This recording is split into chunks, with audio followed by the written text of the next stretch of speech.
Hey guys, it's Caitlin. Welcome back to the channel. I'm so excited to be here with you at the top of the year of 2024 because I'm going to share with you today a strategy that you can use for the entire year that will get you more sales, more followers, more subscribers, and more engagement. So what is it that I want you to focus on for 2024? I want you to focus on fostering a community.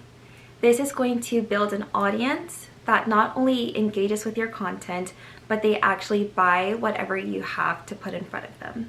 I'm not just saying love thy neighbor and be nice to everyone. I think you should do that, but I also want you to do it strategically. So in this video, I'm going to give you a step-by-step guide on how to build your audience so that by the end of 2024, you have an audience of raving fans. As with a lot of my videos, I do have a blog post on this that gives you a step-by-step guide if you would like to follow along there.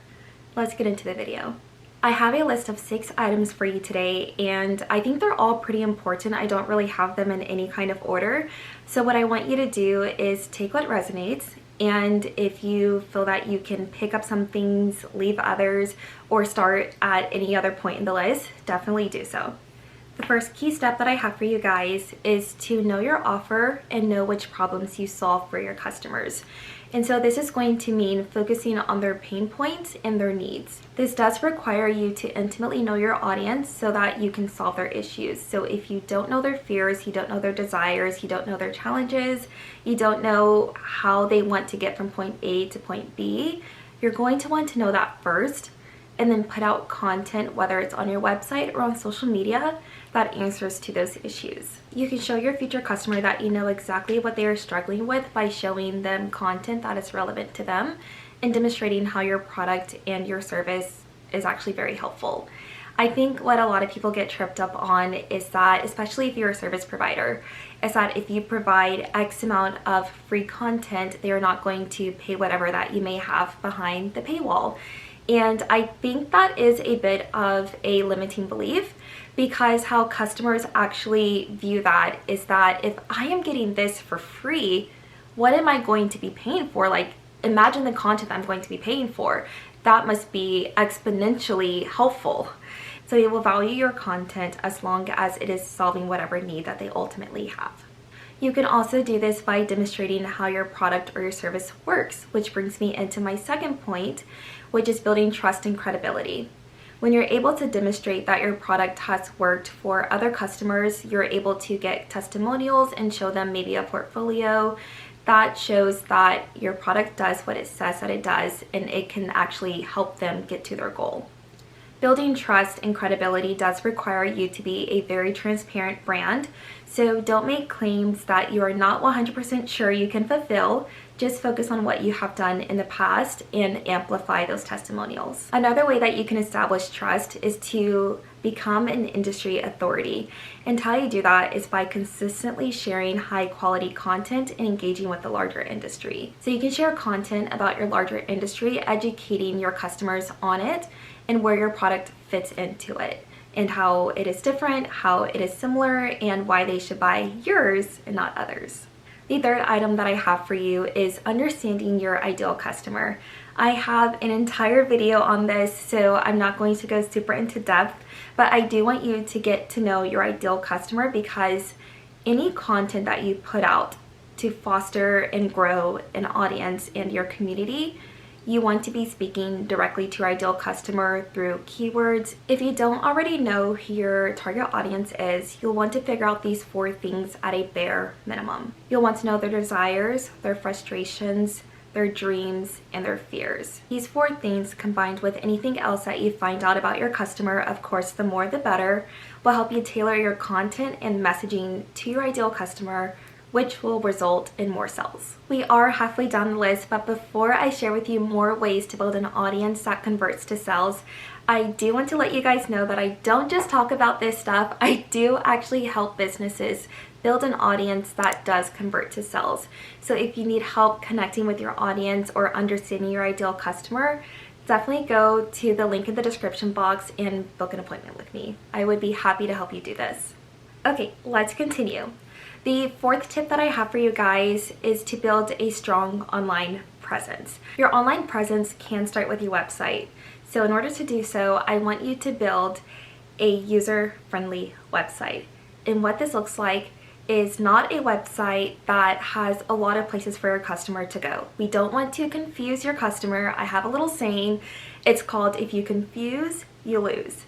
So what I want you to do is focus on 1 to 2 goals that your customers should do.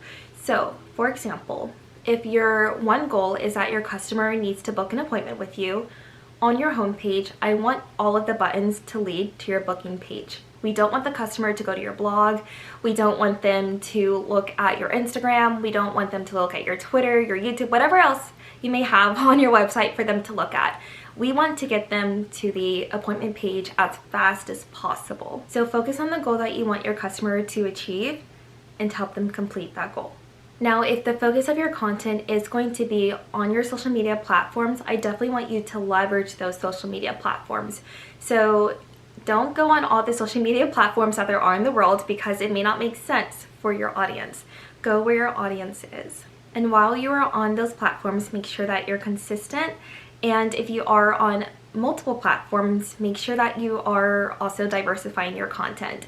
So if you have blogs on your website, you can use your blogs to inspire YouTube videos, and you can use your YouTube videos and shorten them into YouTube Shorts, Instagram Reels, or TikToks.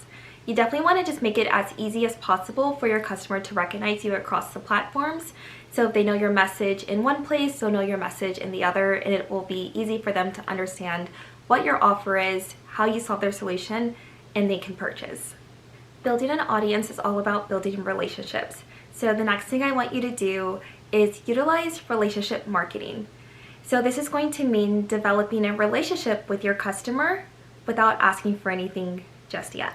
An example of this is going to be building an email list. So you may offer your customers a freebie on your website or something that can grab their attention initially, and just ask them to put in their email, and you're not really asking for a sale, you're just providing value, providing content, and then later on, after a few maybe email sequences, you can ask for something. Another way to use relationship marketing is by providing exclusive offers and content for your exclusive subscribers. A way that I have seen this done is by providing those special discount codes to your email list. Another way is to add people to your close friends list on Instagram, and you can say that if you join my close friends list, I will have an exclusive offer for my close friends. Another way that Instagram has made this super easy, thank you Instagram, is that you can actually create a group chat, and people that want to join can join it, and then there you can have notifications letting your subscribers that are part of your group chat, letting them know that, hey, we have this sale going on, hey, we have this discount going on, but it only goes out to those that are in the group chat. So this really creates like an aura of like mystery around your brand and need to be in the know. The last tip that I have for you guys today, which like I said, this is not in any kind of order, so this is probably one of the more important ones, and that is to track everything. Use the tools that are given to you through social media to track your audience growth and to track engagement so that you know where the strategy needs to be adjusted.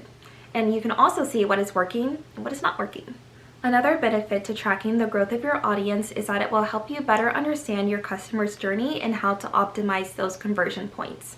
What I mean by this is that it's going to look very different what you say to your customer when they do not realize they have a problem versus when they know they have a problem and they are actively looking for a solution. So if you know what you need to say to them at each point to get them ultimately to your website or to a sell, you need to be saying it. That's what I have for you guys today. If you use 2024 to focus on growing an audience by giving valuable and relevant content, you will create an audience that not only engages with your content, but actually buys what you have. If you would like to work with me to help you implement this strategy for 2024, don't forget to go to the link in the description box. Also, please subscribe and like this video if you found it helpful, and please share it with any fellow entrepreneurs that may find this really helpful. Until next time.